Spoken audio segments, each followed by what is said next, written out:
In today's video, I'm going to teach you how to create revenue dashboard in Google Sheets. By the end, you'll have a clean, high-impact view of your key figures using a bold headline number and a chart that reveals either distribution or performance against targets. Start by making sure your sheet already has a single cell that calculates your total revenue and a summary table that rolls up the numbers you care about.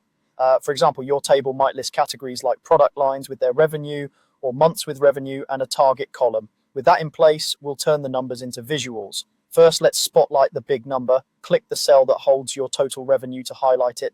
Then go to Insert and choose Chart. The chart editor will open on the right and you may see a default chart appear. In the chart editor, switch the chart type to scorecard.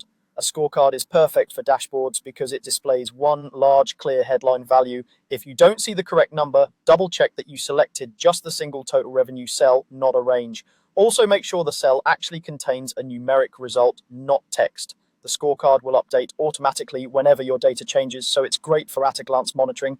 You can keep the label simple, and if you prefer, consider using currency formatting on the underlying cell so the scorecard reflects your preferred style. Next, let's visualize the breakdown or compare results to goals with a chart. Highlight your summary table by selecting its headers and all the rows you want to include. Then go to Insert and choose Chart. In the chart editor, decide what best fits your story. Choose pie chart if you want to show revenue distribution, such as how much each category contributes to the total.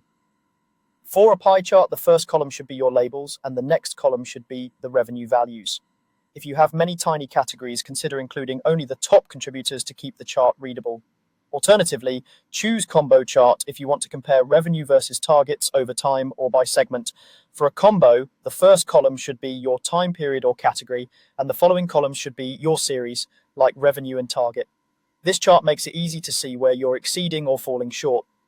Drag your scorecard and chart into a layout that emphasizes the most important insight first. With these two visuals, you've built a focused revenue dashboard that updates as your data evolves and surfaces the metrics that matter most.